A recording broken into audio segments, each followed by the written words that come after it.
Assalamualaikum warahmatullahi wabarakatuh. Nama saya Norma, NIM 1865033 kelas A. Di sini saya akan membacakan materi tentang manajemen proyek TI yang berjudul manajemen waktu. Langsung saja masuk pada materi, yaitu tujuan. Yang pertama, memahami tahapan-tahapan yang dilakukan dalam melakukan manajemen waktu.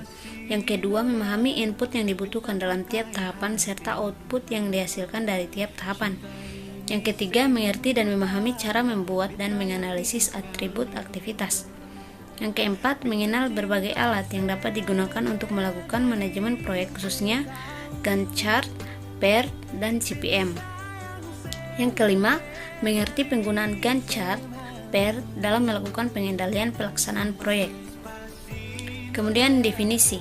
Yang pertama, manajemen waktu proyek adalah tahapan mendefinisikan proses-proses yang perlu dilakukan selama proyek berlangsung, berkaitan dengan penjamin agar proyek dapat berjalan tepat waktu dengan tetap memperhatikan keterbatasan biaya serta penjagaan kualitas produk, servis, hasil unik dari proyek. Kemudian yang kedua, dilakukan oleh pengelola proyek untuk menjamin suatu proyek akan selesai tepat waktu. Yang ketiga, dibutuhkan metode dalam meningkatkan kualitas perencanaan waktu dan jadwal untuk menghadapi jumlah kegiatan dan kompleksitas proyek yang cenderung bertambah. Kemudian yang keempat, metode diagram balok atau bar chart dan analisis jaringan kerja atau network analysis dapat digunakan untuk menyajikan perencanaan dan pengendalian, khususnya jadwal kegiatan proyek secara sistematis dan analitis. Kemudian tahapan manajemen waktu proyek. Yang pertama, definisikan aktivitas, identifikasi jadwal aktivitas yang harus dilakukan secara spesifik untuk memproduksi hasil-hasil proyek. Yang kedua, pengurutan aktivitas, identifikasi dan mendokumentasikan keterkaitan antara satu aktivitas dengan aktivitas lainnya. Kemudian yang ketiga, estimasi kebutuhan aktivitas, estimasi jenis dan jumlah sumber daya yang dibutuhkan untuk melaksanakan aktivitas yang sudah terjadwal. Yang keempat, estimasi durasi aktivitas, estimasi periode yang dibutuhkan untuk menyelesaikan pekerjaan dari setiap aktivitas. Kemudian yang kelima, membangun jadwal, menganalisis urutan aktivitas, durasinya, sumber daya yang dibutuhkan, dan tantangan pemenuhan jadwal sampai terbentuknya jadwal pelaksanaan proyek. Kemudian yang keenam, mengendalikan jadwal, mengendalikan perubahan jadwal proyek. Kemudian tinjauan umum manajemen waktu proyek. Ada project time management. Yang pertama, activity definition. Yang kedua, activity sequencing. Yang ketiga, activity resource estimating. Yang keempat, activity duration estimating. Yang kelima, schedule development. Yang keenam, schedule control. Kemudian yang pertama yaitu daftar aktivitas atau activity list, dibuat berdasarkan WBS dan WBS Dictionary. Yang project deliverables, hambatan dan asumsi yang tertera dalam scope statement juga menjadi bahan pertimbangan ketika membangun activity list. Sebaiknya dibuat berdasarkan standar atau template activity list yang telah biasa digunakan oleh organisasi yang bersangkutan.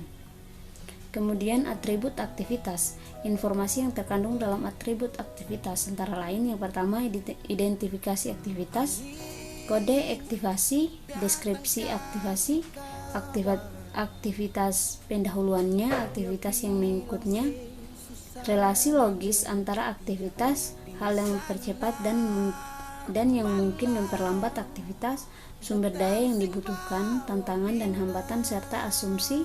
Yang kedua, orang yang bertanggung jawab mengeksekusi suatu pekerjaan. Yang ketiga, area geografis atau tempat pekerjaan harus dilakukan. Yang keempat, tipe aktivitas, misalnya apakah suatu aktivitas harus dikerjakan dengan pembagian dan bertahap atau merupakan satu kesatuan pekerjaan yang dapat berdiri sendiri.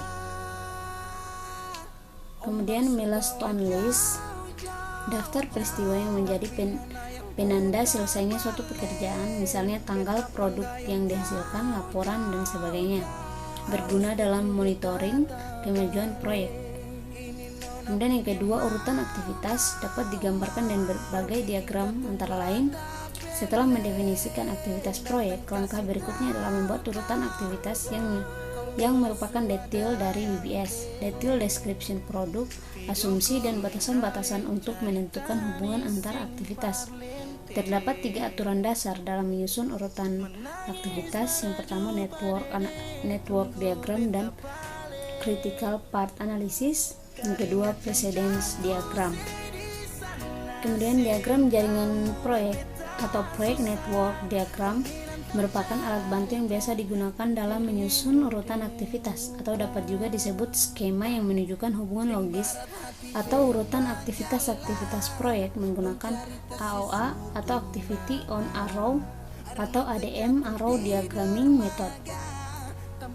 Untuk manfaatnya itu, yang pertama, menyusun urutan kegiatan proyek yang memiliki sejumlah besar komponen dengan hubungan ketergantungan yang kompleks. Yang kedua, membuat perkiraan jadwal proyek yang paling ekonomis. Yang ketiga, mengusahakan fluktuasi minimal penggunaan sumber daya. Metode yang umum digunakan yaitu metode jalur kritis atau CPM, teknik evaluasi dan review proyek, dan metode diagram pendahuluan atau PDM. Perbandingan CPM, PER, dan PDM. CPM, PER, dan PDM memakai teknik penyajian secara grafis dan memakai diagram anak panah, lingkaran, serta kaidah-kaidah dasar logika ketergantungan dalam menyusun urutan kegiatan pada suatu proyek. Activity on Arrow AOA untuk CPM dan PER sama, yaitu kegiatan pada anak panah atau kegiatan dilambangkan dengan anak panah, sedangkan PDM yaitu kegiatan pada node. Kemudian CPM menggunakan satu angka estimasi bagi setiap kegiatan. CPM banyak digunakan oleh kalangan industri dan proyek-proyek engineering konstruksi. Kemudian PER menggunakan 3 angka estimasi bagi tiap kegiatan, yaitu optimis, pesimis, dan yang paling mungkin. Dengan memberikan rentang waktu ini, PER dapat menampung adanya unsur-unsur yang belum pasti, kemudian menganalisa kemungkinan sejauh mana proyek menyimpang atau memenuhi sasaran jadwal penyelesaian, sehingga PER lebih banyak digunakan pada proyek-proyek penelitian dan pengembangan yang seringkali memiliki unsur waktu yang belum pasti. Kemudian PDM menggunakan satu angka estimasi bagi tiap kegiatan. PDM menghasilkan jaringan kerja yang lebih sederhana dari CPM dan PER, terutama untuk proyek yang kegiatannya perlu dipecahkan menjadi sub-kegiatan. Kemudian mekanisme penggunaan, identifikasi lingkup proyek dan menguraikannya menjadi komponen-komponen kegiatan, kemudian menyusun komponen-komponen kegiatan sesuai urutan logika ketergantungan menjadi jaringan kerja. Urutan ini dapat berbentuk seri dan paralel.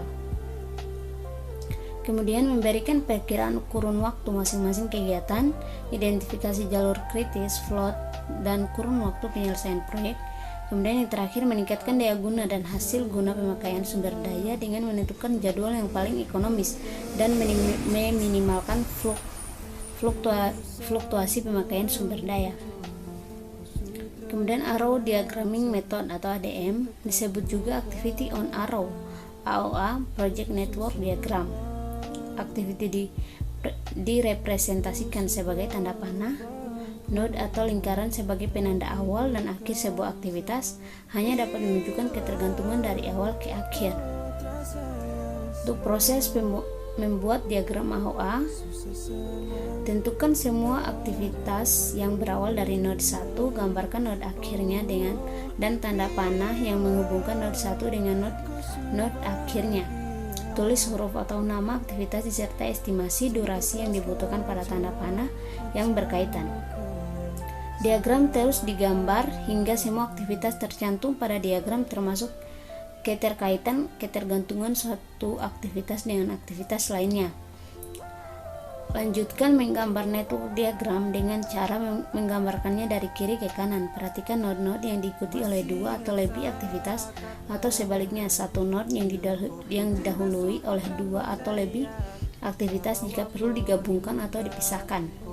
Kemudian perhatikan aturan.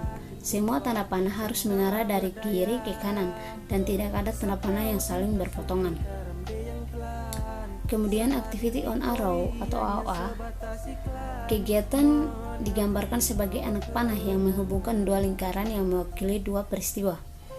Yang ini untuk lingkaran ini yaitu peristiwa atau event terdahulu, kemudian tanda panah atau kegiatannya yang lingkaran J itu peristiwa atau event berikutnya. Simbol pada AOA, anak panah arrow melambangkan aktiviti atau kegiatan. Kegiatan ini memerlukan jangka waktu tertentu atau duration dengan penggunaan sejumlah sumber tenaga, peralatan, badan, dan biaya atau resource. Yang ketiga, panjang dan kemiringan anak panah tidak mempunyai arti tertentu, tidak berkala. Arah anak panah menunjukkan arah kegiatan dengan arah dari kiri ke kanan. Contoh kegiatan: melakukan analisa business proses SIM kepegawaian, menggunakan coding aplikasi SIM kepegawaian, melakukan testing aplikasi SIM kepegawaian. Lingkaran atau node melambangkan kejadian, merupakan ujung pertemuan dari satu atau lebih kegiatan. Contoh kegiatan: SKPL SIM kepegawaian, DFD SIM kepegawaian, dan lain-lain. Anak panah terputus-putus melambangkan kegiatan semu atau dummy. Kegiatan semu digunakan untuk membatasi mulainya kegiatan atau penghubung kejadian atau peristiwa. Perbedaan dummy dengan activity ialah bahwa dummy tidak mempunyai duration dan tidak melakukan resource atau manpower, equipment, or material. Beberapa hubungan pada AOA.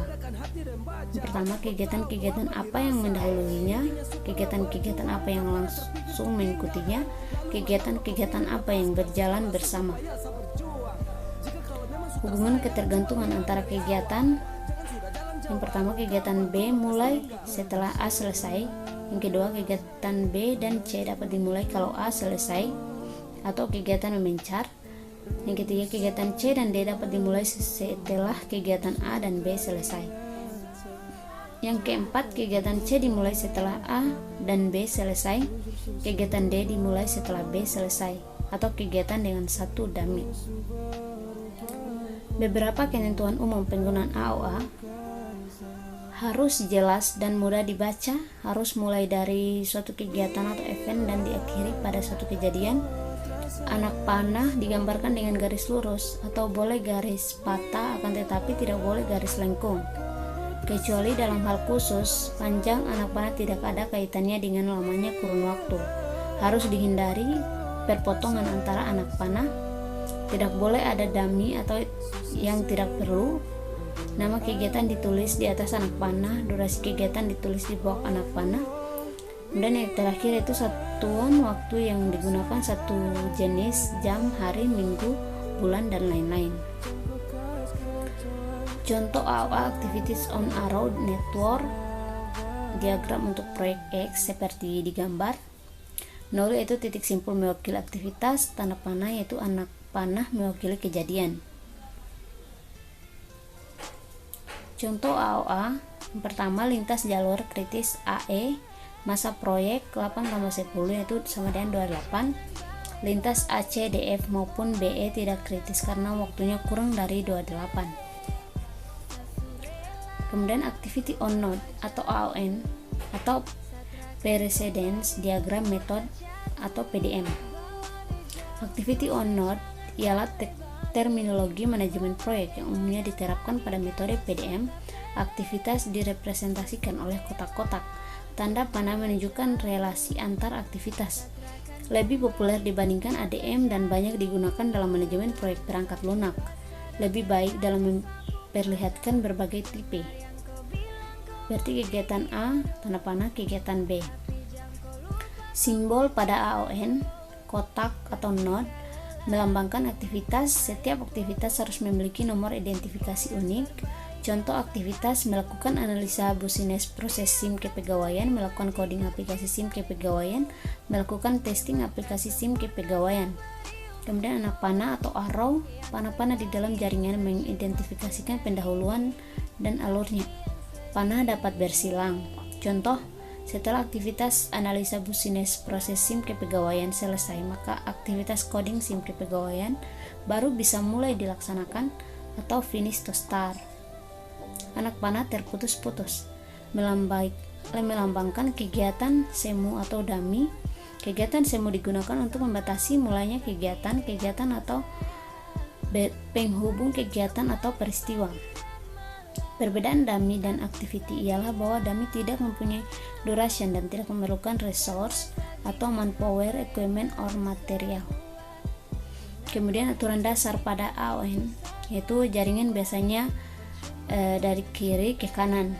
Satu aktivitas tidak dapat mulai sampai semua aktivitas pendahuluannya selesai. Panah-panah di dalam jaringan mengidentifikasikan pendahulu dan alurnya. Panah dapat bersilang dua aktivitas atau node yang saling berhubungan namun tidak berpengaruh pada jadwal keseluruhan proyek, dihubungkan dengan panah pelengkap atau dummy, biasanya digunakan pada AOA. Setiap aktivitas harus memiliki nomor identifikasi unik. Semua nomor identifikasi aktivitas harus lebih besar dari aktivitas yang mendahuluinya. Kemudian looping atau pemutar balik tidak diperbolehkan, jadi panah loop tidak boleh ada. Pernyataan kondisi tidak diperbolehkan. Pengalaman menyarankan jika ada beberapa poin untuk memulai satu node awal dapat digunakan untuk mengidentifikasikan kapan proyek dimulai. Hal ini juga berlaku untuk mengidentifikasi akhir yang jelas. Aturan dalam penggunaan AON. Pada pengaplikasian konsep kerja AON ada beberapa dasar yang harus diketahui. Dasar ini akan mempengaruhi cara pandang terhadap proyek dan aktivitas. Yang A yaitu A tidak boleh didahului oleh apapun. B atau C didahului oleh A atau B. Kemudian B, X, Y, Z. Y dan Z didahului oleh X. Y dan Z dapat dimulai bersamaan jika dikehendaki. Kemudian aturan dalam penggunaan AON. Untuk C, J, K, dan L dapat memulai bersamaan, pada dasarnya merupakan aktivitas paralel, tetapi J, K, dan L harus selesai sebelum M memulai. Kemudian Z didahului oleh X dan Y, AA didahului oleh X dan Y. Contoh penggunaan AON pada diagram berikut ini, aktivitas A dan D harus selesai sebelum aktivitas E dapat dimulai. Contoh penggunaan AON task dependencies dapat dilihat pada kotak di samping. Kemudian precedence diagram method atau PDM. Pertama, kegiatan digambarkan dengan kotak. Yang kedua, panah antar kotak mewakili ketergantungan, yaitu finish to start. A selesai baru B dimulai. Finish to finish. A selesai baru B bisa selesai. Start to start. A mulai baru B boleh dimulai. Start to finish. A mulai baru B boleh selesai. Kemudian simbol dalam PDM yaitu D durasi kegiatan, ES earlier start time atau waktu terawal kegiatan dapat dimulai, EF earliest finish waktu terawal kegiatan dapat diselesaikan, LS latest start atau batas waktu paling lambat kegiatan dimulai tanpa berakibat terlambatnya proyek selesai. Kemudian LF latest finish batas waktu paling lambat kegiatan selesai tanpa berakibat terhambatnya proyek selesai. Kemudian contoh penggunaan PDM dapat dilihat pada kotak di samping. Contoh penggunaan PDM, keterangannya itu kegiatan A harus selesai sebelum mengerjakan kegiatan D, kegiatan B harus selesai sebelum mengerjakan kegiatan E dan F, kegiatan C harus selesai sebelum mengerjakan kegiatan G, kegiatan D dan E harus selesai sebelum mengerjakan kegiatan H, kegiatan F dan H dan I harus selesai sebelum mengerjakan kegiatan J, kegiatan G harus selesai sebelum mengerjakan kegiatan I. Dapat dilihat pada bagian di samping. Kemudian estimasi durasi aktivitas. Setelah mendefinisikan aktivitas serta urutan, langkah selanjutnya dalam manajemen adalah mengestimasi durasi yang dibutuhkan oleh aktivitas-aktivitas tersebut. Durasi adalah jumlah aktual waktu yang dibutuhkan untuk bekerja ditambah dengan waktu. Effort adalah jumlah hari atau jumlah jam yang dibutuhkan untuk menyelesaikan suatu pekerjaan. Orang yang melakukan atau bertanggung jawab dengan sebuah aktivitas atau pekerjaan sebaiknya turut serta dalam mengestimasi durasi aktivasi. Sedang para ahli memberi masukan dan mengevaluasi hasilnya. Kemudian membangun jadwal. Guna hasil proses manajemen waktu sebelumnya untuk membangun jadwal sehingga lebih mudah dalam menentukan tanggal awal dan tanggal akhir dari sebuah aktivitas. Kemudian tujuan utama dari proses ini adalah membangun jadwal yang realistis sebagai dasar dalam memonitor kemajuan proyek berkaitan dengan keterbatasan waktu. Hal yang dapat digunakan antara lain Gantt chart, PERT analysis, critical path analysis, dan critical chain scheduling. Gantt chart menampilkan jadwal proyek dengan format standar, yaitu dengan menampilkan daftar aktivitas beserta tanggal awal dan berakhirnya dalam format kalender. Simbol-simbolnya yaitu A black diamond, kemudian this black bar, lighter horizontal bar, kemudian arrow. Gantt chart dapat dilihat dalam tabel. Contoh Gantt chart untuk proyek perangkat lunak. Milestones adalah peristiwa penanda yang mempunyai durasi 0. Kriteria SMART dalam membuat milestones yaitu specific, measurable, assignable, realistic, time framed. Contoh tracking Gantt chart yaitu seperti di samping. Critical Path Method atau CPM adalah teknik menganalisis jaringan kegiatan atau aktivitas-aktivitas ketika menjalankan proyek dalam rangka memprediksi durasi total. Critical Path sebuah proyek adalah deretan aktivitas yang menentukan waktu tercepat yang mungkin agar proyek dapat diselesaikan. Critical Path adalah jalur terpanjang dalam network diagram dan mempunyai kesalahan paling sedikit. Cara menentukan Critical Path Method atau CPM yaitu buatlah network diagram yang baik, lalu tambahkan durasi untuk tiap aktivitas pada setiap jalur yang ada pada diagram tersebut, dan jalur terpanjang adalah Critical Path. Contoh asumsi satuan waktu dalam hari yaitu A. Ada beberapa jalur dalam network diagram. Berapa lama setiap jalur harus dilalui? Tentukan critical path, berapa lama waktu terpendek untuk dapat menyelesaikan proyek ini. Cara menentukan critical path method CPM yaitu contoh asumsi satuan waktu adalah hari. Seperti gambar di samping. Kemudian isu dalam critical path. Yang pertama, jika satu atau lebih aktivitas dalam critical path dilakukan lebih lama dari yang direncanakan, maka seluruh jadwal proyek akan berubah kecuali segera diambil tindakan korektif. Yang kedua, misconception. Yang pertama, critical path bukanlah critical activities. Yang kedua, dalam sebuah diagram dapat saja terdapat lebih dari satu critical path. Critical path dapat mengubah kemajuan proyek. Kemudian analisis critical path dalam membangun jadwal proyek. Critical path dapat digunakan dalam mempertimbangkan jadwal yang terbaik yang mungkin digunakan. Kemudian free slack atau free float adalah jumlah waktu yang dapat ditunda dari sebuah aktivitas tanpa membuat penundaan waktu awal tercepat dari aktivitas yang mengikutinya. Kemudian total float adalah jumlah waktu tunda sebuah aktivitas tanggal awal tercepatnya tanpa mengakibatkan penundaan tanggal akhir proyek yang telah direncanakan. Kemudian a forward path network diagram menunjukkan tanggal tercepat dimulainya dan berakhirnya proyek, sedang backward path menunjukkan tanggal paling terlambat dimulainya dan berakhirnya proyek. Kemudian menghitung early and late start and finish seperti gambar di samping. Kemudian contoh menghitung early and late start and finish dates seperti tabel dan gambar di samping. Contoh project 2002 schedule tabel views, showing free dan total slide seperti tabel di bawah ini. Kemudian program evaluation and review technique atau PER. Dalam pengelolaan proyek, sebuah aktivitas adalah kegiatan yang harus dikerjakan dan merupakan tahapan penyelesaian dari satu atau lebih kegiatan. Sebelum sebuah kegiatan dapat dimulai, semua kegiatan yang menjadi prasyarat bagi kegiatan tersebut harus sudah terselesaikan.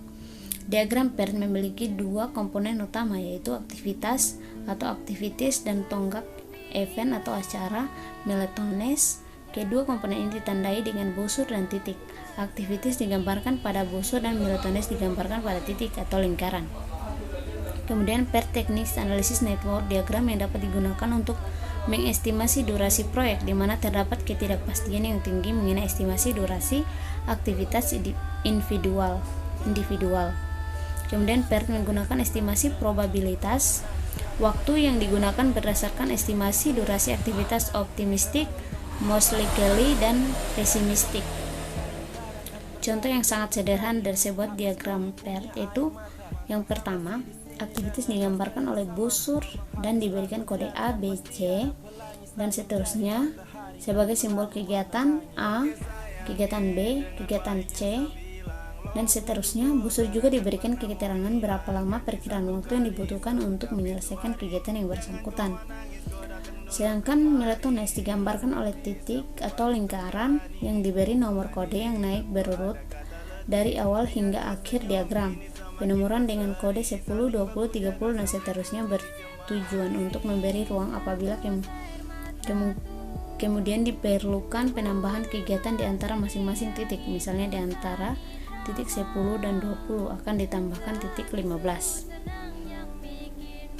Kemudian proses perencanaan PER meliputi langkah-langkah berikut: mengidentifikasi kegiatan atau aktivitas dan tonggak proyek atau milestones yang spesifik, menentukan urutan yang tepat dari kegiatan-kegiatan, menyusun model diagram jaringan, memperkirakan waktu yang diperlukan untuk masing-masing kegiatan, menentukan tahapan dan jalur kritis, melakukan pemantauan dan evaluasi serta koreksi pada diagram PER selama proyek berlangsung. Kemudian diagram PER sangat bermanfaat bagi pengelolaan sebuah proyek karena menyediakan informasi berikut: jangka waktu penyelesaian proyek, kemungkinan penyelesaian proyek sebelum tanggal yang ditentukan, tahapan kegiatan yang kritis yang dapat berdampak langsung terhadap waktu penyelesaian proyek, kegiatan yang memiliki tingkat waktu relatif longgar yang seharusnya dapat dikelola sebagai tambahan waktu bagi tahapan kegiatan kritis. Tanggal kegiatan dimulai dari tanggal kegiatan berakhir atau periode program. Formula dan contoh PER itu keterbatasan kelemahan diagram PER secara umum adalah bahwa perkiraan atas waktu yang dibutuhkan bagi masing-masing kegiatan bersifat subjektif dan tergantung pada asumsi, sehingga secara umum PER cenderung terlalu optimis dalam menetapkan waktu penyelesaian sebuah proyek. Ya, mungkin itu saja materi yang dapat saya sampaikan. Lebih dan kurangnya mohon dimaafkan. Wabillahi taufiq wal hidayah. Wassalamualaikum warahmatullahi wabarakatuh. For your touch, girl, I've lost control.